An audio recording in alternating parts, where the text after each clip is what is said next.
Maghreb Orient Express de retour à Tunis. Nous sommes ici avenue Bourguiba pour un numéro inédit au cœur des journées cinématographiques de Carthage, les JCC qui fêtent cette année leur 50e anniversaire. 4 invités s'apprêtent à nous rejoindre, l'actrice Anissa Daoud, l'acteur Majd de Mastoura, mais aussi 2 réalisateurs, Mohamed Chalouf et Kauter Banania.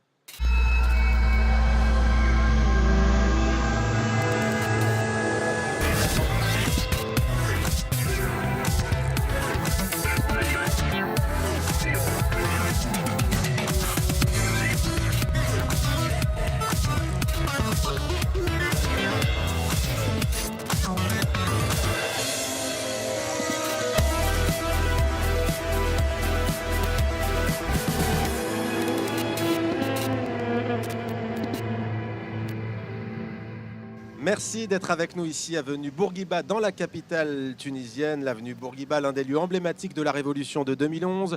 C'est aussi le cœur battant des journées cinématographiques de Carthage. Merci à vous, chers invités, d'être avec nous ici à Tunis. On a presque envie de dire de nous accueillir pour ce sublime festival qui fête, on l'a dit, ses 50 ans. Kauter Benania, vous êtes la réalisatrice aujourd'hui d'un documentaire qui s'appelle Zainab n'aime pas la neige. Alors c'est l'histoire d'une fille qui a 9 ans, elle vit avec sa mère près de Tunis. Et sa vie va être bouleversée. Pourquoi ? Eh bien parce que le papa est mort dans un accident de voiture et sa mère va décider de refaire sa vie avec l'homme dont elle était amoureuse avant de se marier avec le défunt. Alors Zainab, on lui promet donc le Canada. Cet homme vit au Canada. On lui promet de découvrir la neige. Elle ne veut rien entendre. On va regarder sans plus attendre la bande-annonce.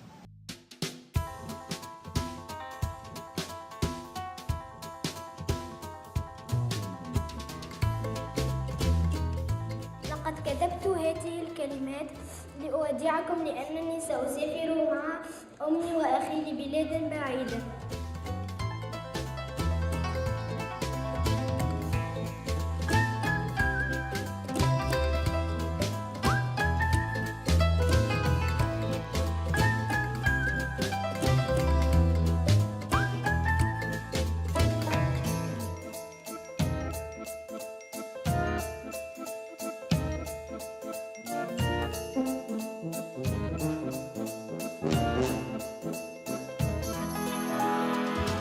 Zainab n'aime pas la neige, Kauter Benania, pour avoir fait, vous avez fait le pari, donc cette fois du documentaire et non pas de la fiction, contrairement à vos précédents films.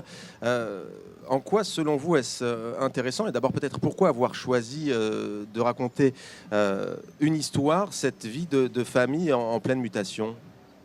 Parce que la famille, ça m'intéresse et parce que j'avais envie de faire un projet sur la durée. Et le format documentaire, il est bien pour ça, parce qu'il est moins coûteux. Et j'avais accès à cette famille que je trouvais Zainab, mon personnage principal, superbe. Pour moi, c'est un personnage, c'est une héroïne. Voilà. Donc, je l'ai filmé depuis l'âge de 9 ans jusqu'à l'âge de 15 ans. Pour moi, c'est un âge très important où on apprend pas mal de choses. Et aussi, elle immigre avec sa mère au Canada. Donc, il y a un grand changement, un grand bouleversement. Donc j'avais envie d'être au plus près de ce personnage dans tous ces changements et tous ces bouleversements sur 6 ans. Alors son beau-père ne lui inspire pas confiance, pas plus que la neige d'ailleurs. Au fond, c'est l'histoire d'une initiation à la vie, au monde des adultes aussi. Absolument. Absolument, parce que quand on a cet âge-là, en fait, on est dans un rapport très spontané à la vie et très passionné également. On n'est pas dans des cadres, dans un raisonnement adulte. Donc il y a toujours confrontation entre la vision des enfants au monde, que je trouve très fraîche, très belle, et une certaine vision assez formatée des adultes. Et c'est pourquoi j'ai choisi de faire le film de son point de vue à elle et pas du point de vue de la mère ou du beau-père. Son point de vue à elle m'intéressait énormément. Alors, il y a aussi en filigrane, dites-moi si je me trompe, aussi l'image d'un pays, le Canada, et notamment du Québec, province francophone de ce pays d'Amérique du Nord, pays accueillant. C'est ce que aussi transparaît dans votre film. Oui, absolument. Le Canada, c'est un pays d'immigrants. Ça a été fait par des immigrants et ils ont une très grande tradition. Donc, il se trouve que dans mon film, je suis en train de documenter, entre guillemets, une immigration, des immigrants qui arrivent. Et ce qui est génial, au fait, c'est que quand on a cet âge-là, donc quand on est petit, on est une espèce d'éponge et on apprend extrêmement vite. Et donc mon personnage principal, c'était assez drôle de voir comment elle parle un français approximatif au début, où elle fait sans cesse des fautes de français. Et quand je reviens la filmer un an plus tard, elle parlait comme avec un accent québécois, mais À couper le couteau, comme on dit. voilà, exactement. À couper au couteau, pardon. Et j'étais assez surprise de voir la rapidité avec laquelle elle a appris et l'accent québécois et les références culturelles nord-américaines, tout ça à la fois. Voilà donc pour le documentaire de Kauter Benania qui s'appelle, on l'a dit, Zainab n'aime pas la neige. Alors Anissa Daoud, vous incarnez le rôle d'une femme qui s'appelle Zainab aussi. Voilà, Oui. c'est hasard des choses. Alors votre film, en tout cas réalisé par Lotfi Achour, raconte le destin croisé de 3 jeunes dans une Tunisie post-révolution. Alors on oscille entre espoir, entre déception aussi. C'est le récit intime sur fond d'enquête policière. Voici la bande-annonce. انت المراه اللي أنا هي أنا المرأة اللي تحكي الحكاية المخبية في راسك الحكاية الخايبة من الصغر فما جريمه اختراق للقانون تو سامبلومون كما جيتش نعيش معاه من الاكسيدون تاع بابا راني ما نشوفوش بالكل الأكسيدون لاتاك ما في بالكش اسمعي في بالي بيكم ما تعرفوش شكون نعرفوا العمر ما يفوتش 16 سنه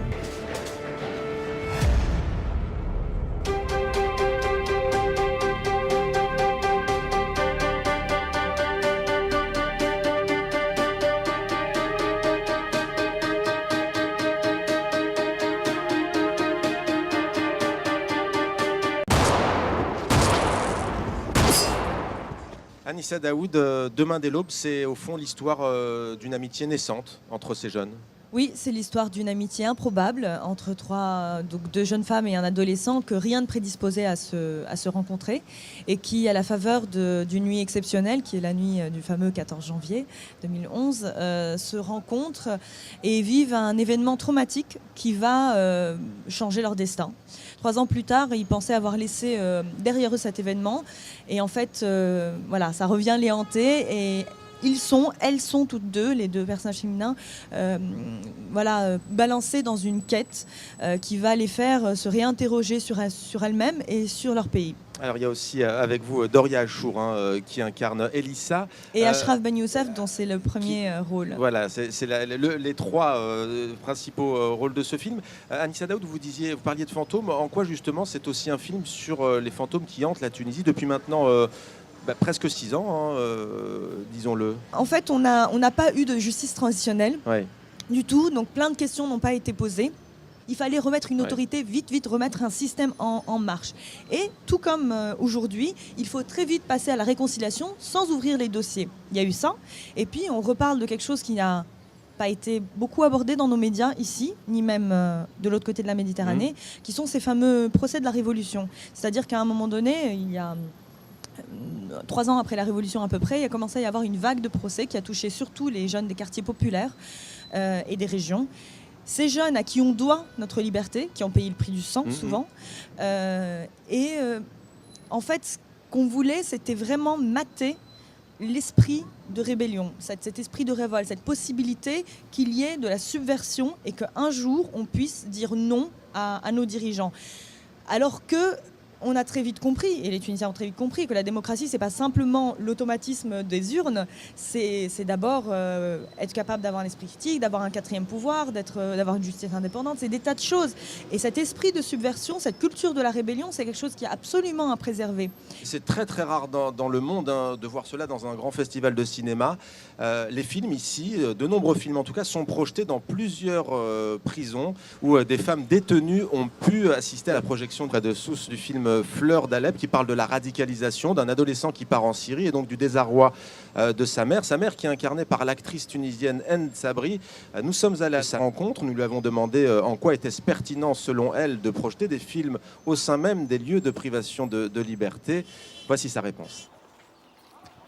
C'est un message très clair que la Tunisie a changé parce que cette projection n'aurait pas eu lieu il y a 6 ans et le contenu de ce film n'aurait pas eu lieu il y a 6 ans. Il y a une Tunisie nouvelle, tant des initiatives magnifiques comme l'initiative des JCC et de l'Organisation mondiale de lutte contre la torture qui m'ont aujourd'hui permis justement de voir ces détenus et de partager avec elles un moment de cinéma et puis un moment aussi autour de la notion de citoyenneté parce qu'il ne faut pas aussi croire que la prison est une exclusion de la citoyenneté, une exclusion du droit à la culture et du droit à justement participer à la vie culturelle et à la société civile.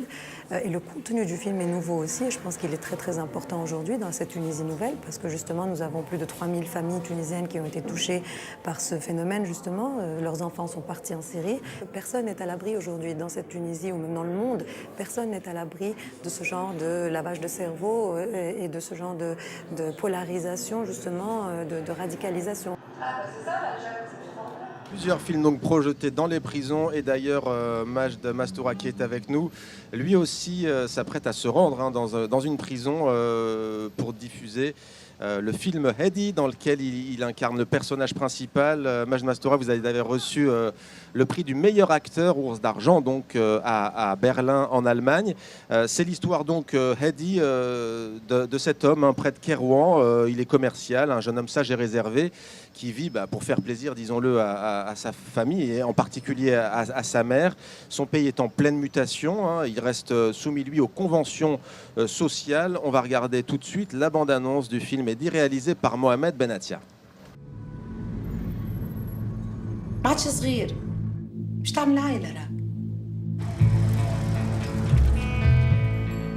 راس ولدي اللي نعملوا فيه الكل في مصلحتك تتصور مازال لنا بريسك جمعة نبداو في دارنا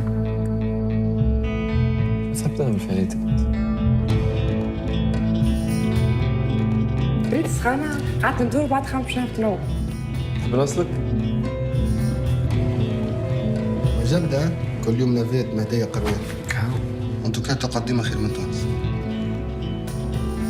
نعم بون ديسينين نحن من نهار اللم وخرجنا فيها البو مش حلم هذا سان بروجي سيفي تعملوا شنو هالماشي والجاي الكل في بالك غدوة الرشق وبعد غدوة عرسك ما نجمش نخدم في مهدي راني مانيش قاعد نلعب قاعد نخدم ما تفهموش يا اخي ولا شنو باش نعرس عطوطو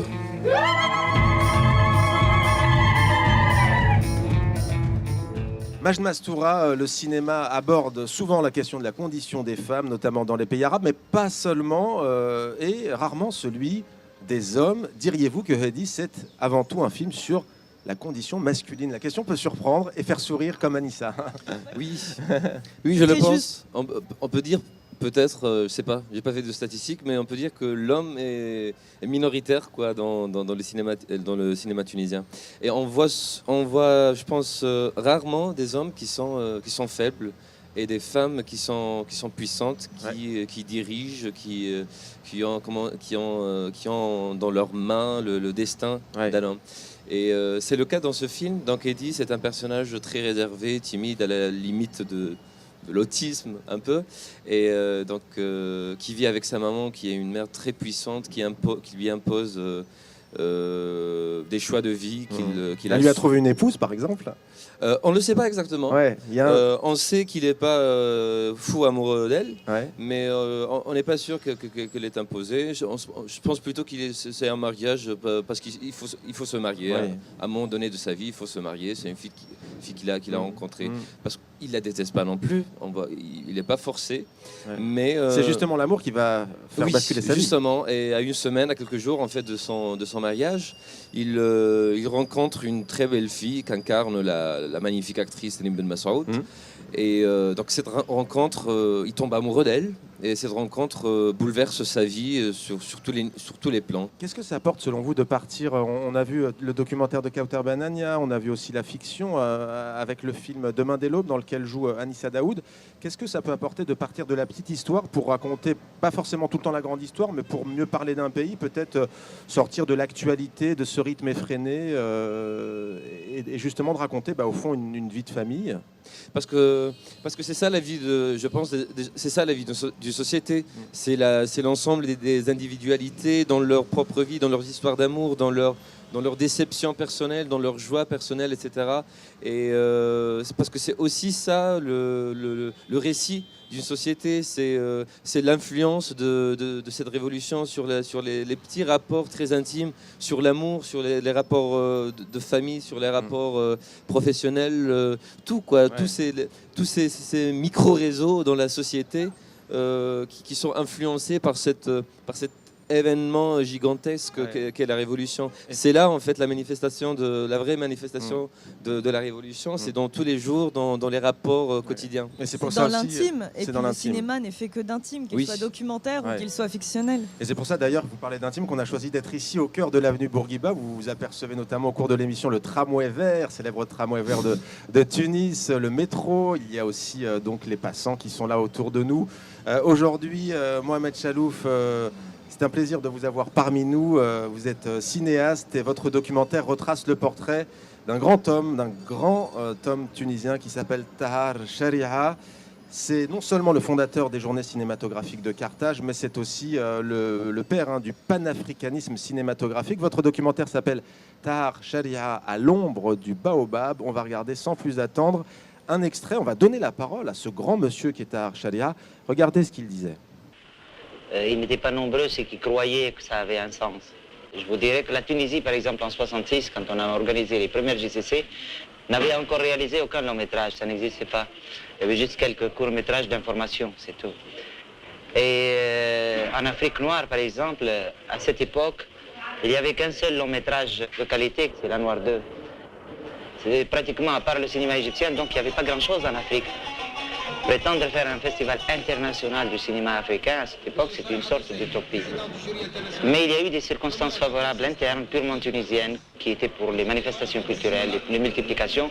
C'est dit pourquoi pas, puisque Sharia s'occupe depuis des années de la Fédération des ciné-clubs, il connaît les animations, il peut procurer des films. La deuxième difficulté était de convaincre qu'il fallait quand même que la compétition soit réservé aux pays africains et arabes. Tahar Sharia à l'ombre du baobab, réalisé par Mohamed Chalouf, qui est avec nous. Mohamed Chalouf, on sent que vous avez senti une certaine urgence à réaliser ce documentaire. Est-ce vrai ? Oui, c'est un devoir de mémoire, c'est restituer aux nouvelles générations une histoire de passion, de pionniers après les indépendances qui ont voulu changer le destin de l'être africain et arabe. C'est un travail de mémoire que j'ai commencé à travers d'autres films avec mon ami Mahmoud Ben Mahmoud. On a traité de la communauté italienne de Tunisie, les Russes blancs qui sont arrivés à Bizerte en 1920, un film sur le FESPACO et l'histoire de ce festival jumeau des JCC, le festival de Ouagadougou. Et ce film que j'ai commencé il y a longtemps s'est imposé parce que Tahar Sharia, pour moi, c'est un père spirituel, c'est le père spirituel de tous les cinéastes et les gens qui s'occupent de cinéma, non seulement en Tunisie, dans toute l'Afrique, le monde arabe. C'est laisser une trace de l'histoire de cet homme passionné. Et ce qu'on découvre dans votre documentaire, c'est que c'était un véritable combat, une véritable lutte à l'époque d'œuvrer pour le cinéma tunisien, le cinéma pan-arabe, le cinéma panafricain. Il y a l'histoire de ce quota qui est incroyable, par exemple, qu'a voulu instaurer Tahar Sharia. Bien sûr, on n'avait pas de place dans les festivals internationaux, on n'avait pas de place dans la distribution internationale, on n'avait même pas de place dans nos pays. Tahar Sharia a fait 6 mois de prison parce qu'il voulait changer l'État et les contrats signés par les majors américaines avec les salles de cinéma tunisiennes qui empêchaient les courts-métrages tunisiens d'être programmés dans les salles tunisiennes. L'idée, c'était un court-métrage tous les 3 mois, c'est ça, par trimestre. C'était pas non plus grand-chose. Et Hollywood l'a qualifié de bolchevique. Voilà, ils ont monté un coup contre lui en l'accusant d'être un subversif. Et Bourguiba l'a mis en prison pour 6 mois parce qu'il voulait trouver une place dans les salles de cinéma qui était normale pour les Tunisiens après l'indépendance. Il disait, on est en 62, on est indépendant depuis 56, mais culturellement, on n'est pas indépendant. Peut-être une réaction à nos 3 invités, à leurs films qui sont là aujourd'hui. On a le sentiment que le cinéma tunisien connaît une belle période, dynamique, pleine d'effervescence. un documentaire aujourd'hui, deux fictions. Est-ce que vous partagez ce sentiment d'un cinéma qui, notamment depuis le départ de Ben Ali, a trouvé un second souffle ? Oui, je pense qu'il y a beaucoup plus d'espace pour les jeunes, et surtout avec l'arrivée du numérique et cette envie des jeunes de faire quand même sans attendre les beaux gestes des producteurs, parce qu'il y a beaucoup de producteurs en Tunisie qui pensent souvent à leur intérêt comme producteur, pas à faire exprimer les jeunes. Ça fait venir une explosion de production. Ouais. Il y a beaucoup de choses qui sont intéressantes, beaucoup de choses qui arrivent dans tous les festivals internationaux. Ouais. D'autres choses ne sont pas au niveau pour représenter la Tunisie, mais il y a une effervescence extraordinaire. Et le festival de Carthage, qui a été créé pour être un soutien, pour promouvoir le cinéma d'auteur, a beaucoup fait pour le cinéma du continent et le cinéma africain. Rappelons aussi que vous avez eu le prix Djerbadoc, qui dit festival dit prix également. Anissa Daoud, le film Demain des l'aube est en lice en compétition officielle. Kautar Benania, c'est le cas aussi pour le documentaire Zainab n'aime pas la neige. Et on précise que Heidi, qui sortira en France le 28 décembre, qui est déjà sorti en Belgique, est lui dans la catégorie, la section première œuvre, prix Tahar Sharia. Anissa Daoud, bientôt en France, bientôt, oui. Bien entendu, le film Demain dès l'aube. Kautar Benania, une réaction sur ce cinéma tunisien, il est en bonne santé ? En bonne santé, je dirais pas, mais il y a des prémices de rétablissement. Quand je regarde, moi j'ai essayé de voir tous les films tunisiens qui sont en compétition et je trouve qu'il y a un très bon cru d'abord. Ouais. Chaque film est différent de l'autre. C'est-à-dire il y a une réelle diversité des regards, c'est-à-dire entre Demain dès l'aube, Heidi et The Last of Us. C'est des films complètement différents. Ouais. Et je trouve que ça témoigne de quelque chose d'extrêmement bien. Il y a un nouveau souffle, j'espère que ça ne va pas s'essouffler. Anissa Daoud, un nouveau souffle, peut-être une créativité en dehors de ce qu'on attend souvent de l'autre côté de la Méditerranée, du cinéma tunisien. On sort des questions classiques. Évidemment, oui, moi je rejoins Kaut sur cette question de la diversité qui est vraiment cruciale, qui correspond justement aux échos de ce qui s'est passé. C'est une revendication de tout ce qu'on est. Qui est en train de se faire partout à tous les niveaux de la société, donc le cinéma en rend compte. C'est des films différents, des productions, manières de produire différentes, comme disait Mohamed Chalouf. Et puis oui, donc des histoires différentes, donc des histoires plus ancrées dans une modernité, dans une contemporanéité, les pieds bien ancrés en Tunisie, mais aussi la tête et le regard planté dans quelque chose de plus universel, nourri d'une cinéphilie mondiale, comme le sont nos cinéastes depuis des années. Donc du coup, ça donne des films différents, ça donne des choses qui sortent des clichés véhiculés par le JT de 20h de TF1, excusez-moi, ou par d'autres médias. Et du coup, ça ouvre le regard et je pense qu'on en a besoin aussi de l'autre côté de la Méditerranée. Avec ce qui s'est passé ces derniers temps, on le ressent de manière beaucoup plus cruciale.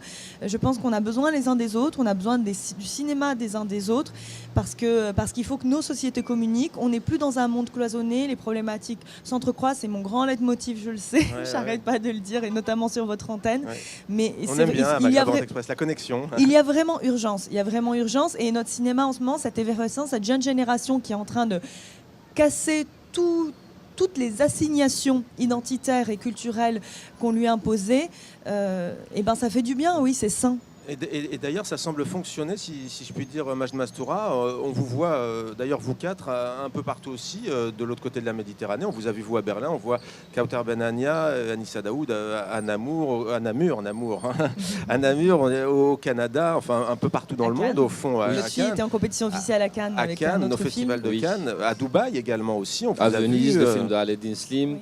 Et de Doria Achour, qui est aussi qui est comédienne dans notre film et qui est réalisatrice et qui avait un court-métrage à la Mostra de Venise en même temps qu'Aladdin. Ça fonctionne, donc ça fonctionne et ça fait plaisir. Et donc, on tourne, on fait des débats en France et ailleurs. Et je me rends compte que le cinéma tunisien, le cinéma de cette partie, disons, du monde, elle elle n'a pas assez de visibilité. Pour le public occidental, je trouve que c'est parfois un peu difficile de nous voir en dehors des questions du terrorisme, des révolutions, de la femme, du cliché de la femme arabe dominée, etc., etc. Et je pense que ces films-là, justement, avec les clichés qu'ils brisent, avec cette nouvelle manière de raconter les choses, ils contribuent à établir un nouveau rapport entre les deux rives de la Méditerranée, entre cette partie du monde plus généralement et le reste du monde. Voilà. Une horizontalité en fait, une altérité. Voilà, un rapport décomplexé, loin des clichés, loin de tout ce qu'on veut nous imposer. Quoi. Ouais, juste un mot pour finir, Mohamed Chalouf. Non, et dans tout ça, il ne faut pas oublier qu'on a un rapport à rétablir avec le sud du Sahara. On oublie qu'on appartient au continent africain, on pense à la rive nord de la Méditerranée. Il ne faut pas oublier qu'on est africain et que nos intérêts de tout genre, économiques, etc., sont dans ce continent.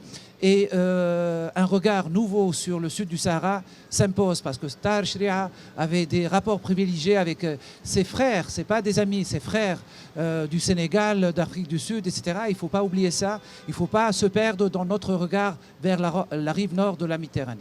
Voilà, merci à tous les quatre d'avoir participé à Maghreb Orient Express. On précise aussi que nous avons testé ici à Tunis nos premiers Facebook Live, notamment avec le réalisateur algérien Salem Brahimi et le réalisateur marocain Hicham Lasri. Plus de contenu donc sur les réseaux sociaux ces prochains jours, dès aujourd'hui d'ailleurs, et même on a commencé hier. Merci à vous d'être fidèles à Maghreb Orient Express et à TV5 Monde. Et donc à très vite pour un nouveau numéro de Maghreb Orient Express.